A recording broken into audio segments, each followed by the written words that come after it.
Today is April 28th. Welcome to Big Book Daily. My name is Rob. I am an alcoholic. It's a thrill, honor, and joy to be here with you today as we journey through the Big Book of Alcoholics Anonymous and the 12 Steps and 12 Traditions. Today out of the Big Book, we're going to be reading Personal Stories, Part 2, They Stopped in Time, Story number 9, It Might Have Been Worse. Pages 353 through 355. And out of the 12 and 12, we are finally beginning our traditions. We're going to be beginning one today by reading page 126. So with all that, my friends, hope you're doing well today. Looks like we've been given a brand new set of 24 hours, and it's up to us today who we decide to be. Life is good over here. Got my cup of coffee here in my Ninja Turtle cup, so life is good. Let's go ahead and get to the good stuff. In yesterday's reading, we see that our friend here his life's beginning to become unmanageable. You know, it's been a very familiar pattern with a lot of these personal stories. Starts off not so bad, but progressively gets worse, the drinking does. And it's obviously hurting his family because his daughter says on page 353, the final decision came when my daughter, following a drunk of mine that ruined my wife's birthday, said, "It's Alcoholics Anonymous or else." Of course, this suggestion had been made before on a number of occasions, but like all alcoholics, I really wanted to handle this problem my own way, which really meant I didn't want anything to interfere with my drinking. So right there, he's doing it for his family. But as we discover, oftentimes, this is a selfish program. And, at first, as he's going to AA, he says instantly he felt like AA was going to be for him, but at the same time, he's looking around the room and he's comparing himself to others, kind of looking at the differences first, saying, well, I didn't get jail time like this one. I didn't lose my house like this one. So we're going to continue and find out what happens next on page 354. After all, I hadn't started to drink early in life, so I had some stability and maturity to guide me for a while. My responsibilities have been a restraining influence. I had had no brushes with the law, though I should have had many. I had not yet lost my job or family, even though both were on the verge of going. My financial standing had not been impaired. Could I be an alcoholic without some of the hair-raising experiences that I had heard of in meetings? The answer came to me very simply in the first step of the 12 steps of AA. We admitted that we were powerless over alcohol, that our lives had become unmanageable. This didn't say that we had to be in jail 10, 50, or 100 times. It didn't say that I had to lose 1, 5, or 10 jobs. It didn't say I had to lose my family. It didn't say that I had to finally live on Skid Row and drink bay rum, canned heat, or lemon extract. It did say that I admitted I was powerless over alcohol, and that my life had become unmanageable. Most certainly I was powerless over alcohol, and for me, my life had become unmanageable. It wasn't how far I had gone, but where I was headed. It was important to me to see what alcohol had done to me and would continue to do to me if I didn't have help. At first, it was a shock to realize that I was an alcoholic, but the realization that there was hope made it easier. The baffling problem of getting drunk when I had every intention of staying sober was simplified. It was a great relief to know that I didn't have to drink anymore. I was told that I must want sobriety for my own sake, and I am convinced that this is true. There may be many reasons that bring one to AA for the first time, but the lasting one must be that we want sobriety and the AA way of life for oneself. From the start, I liked everything about the AA program. I liked the description of the alcoholic as a person who has found alcohol is interfering with his social and business life. The allergy idea I can understand because I'm allergic to certain pollens. Some of my family are allergic to certain foods. What could be more reasonable than that some people, including myself, were allergic to alcohol? The explanation that alcoholism was a disease of a twofold nature, an allergy of the body and obsession of the mind, cleared up a number of puzzling questions for me. The allergy we could do nothing about. Somehow, our bodies had reached the point where we could no longer absorb alcohol in our systems. The why is not important. The fact is that one drink will set up a reaction in our system that requires more. That one drink is too much, and 100 drinks are not enough. The obsession of the mind was a little harder to understand, and yet everyone has obsessions of various kinds. The alcoholic has them to an exaggerated degree.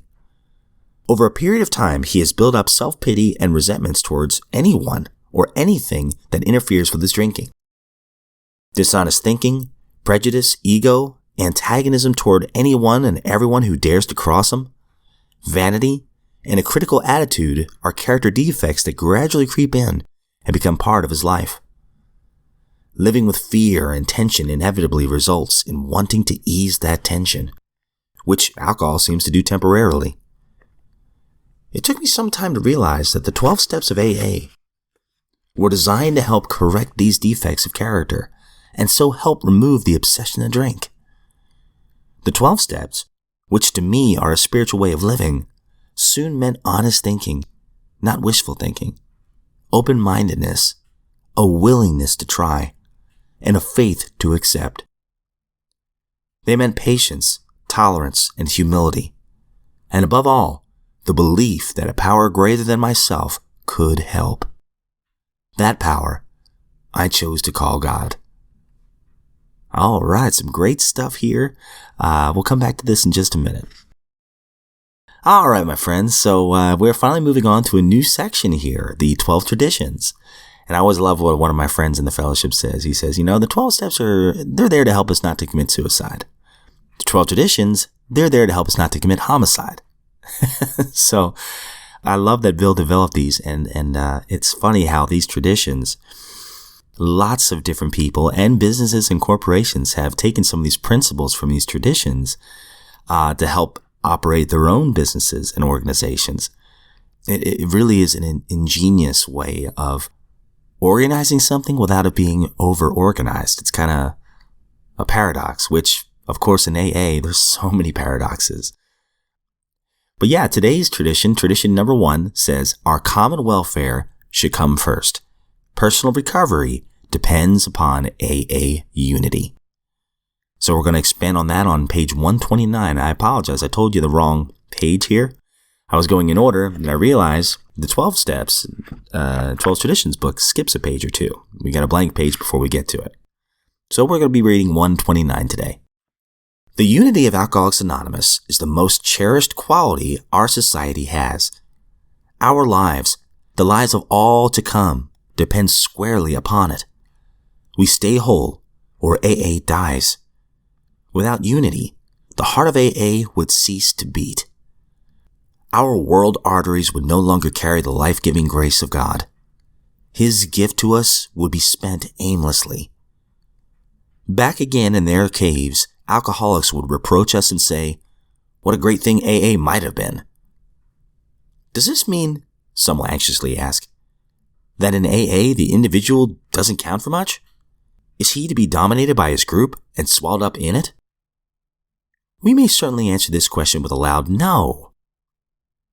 We believe that there isn't a fellowship on earth which lavishes more devoted care upon its individual members. Surely there is none which more jealously guards the individual's right to think, talk, and act as he wishes. No AA can compel another to do anything. Nobody can be punished or expelled. Our 12 steps to recovery are suggestions. The 12 traditions which guarantee AA's unity contain not a single don't. They repeatedly say, "We ought," but never, "You must." To many minds, all this liberty for the individual spells sheer anarchy. Every newcomer, every friend who looks at AA for the first time is greatly puzzled. They see liberty verging on license, yet they recognize at once that AA has an irresistible strength of purpose and action. How, they ask, can such a crowd of anarchists function at all? How can they possibly place their common welfare first? What in heaven's name holds them together? All right, that's all we're going to read today, and these are valid questions. Going back to it, our common welfare should come first. Personal recovery depends upon AA unity. As we've said before a few times, In my mind, when I came to AA, I had one prejudice, one picture in my mind of what an alcoholic looked like. And it was the homeless man under the bridge, drinking all throughout the day. And I kept comparing myself to that image I had in my head of what an alcoholic was like. Well, when I finally went to some of the fellowships, I realized how wrong I was. I have seen people of all different walks of life, elderly to the very young, men and women and doctors and teachers and mechanics and electricians, and all walks of life, all walks of religions. We're all so different. But like it says here, recovery depends on AA unity. Even though we all have different backgrounds, different socioeconomic statuses, and different values, our common welfare depends on unity, AA unity. The one thing we all have in common is our disease and our sobriety. And honestly, that's the ironic thing about it all, right? So here I sit in a room with people that I would probably not normally hang out with because we're so different. Yet a lot of us are closer than we've ever been, than I've ever been with anybody. That's bizarre, right? Yet it strangely works in this program, and it depends upon AA unity.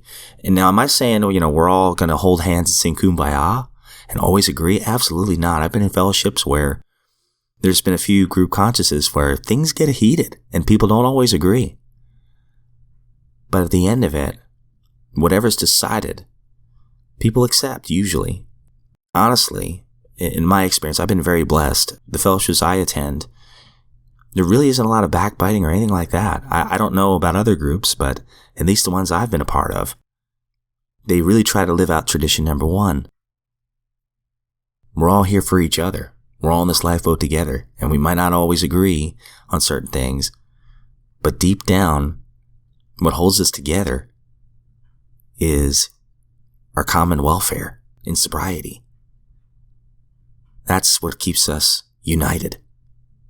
And I love that. And going back to the big book real fast, I know I've already rambled on a lot. I really like what he explains here. He says, I am told, this is in the bottom of page 354, I was told that I must want sobriety for my own sake, and I am convinced that this is true. There may be many reasons that bring one to AA for the first time, but the lasting one must be to want sobriety and the AA way of living for oneself. For me, my family is what brought me in. Losing my wife and losing my children terrified me, and I really felt like if I don't do something different, that's what's going to happen. I didn't realize the hurricane of my alcoholism was destroying so much. There was just a trail of destruction behind me, and I didn't realize it because I was kind of caught in the eye of the storm. I didn't think I was doing anything that bad. So when my wife threatened to leave, and I looked in her eyes, and I could really believe that she could and would, with my baby boy and my baby girl, I was desperate, and I went for them at first. But then when I got there, I heard the similarities, and eventually I did the steps, and I realized I have to do this for me. To make whole, I have to be whole. I have to work at this.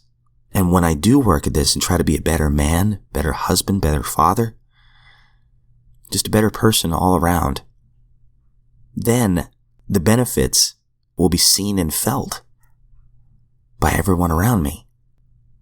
But I have to do the work for myself, and I have to want it.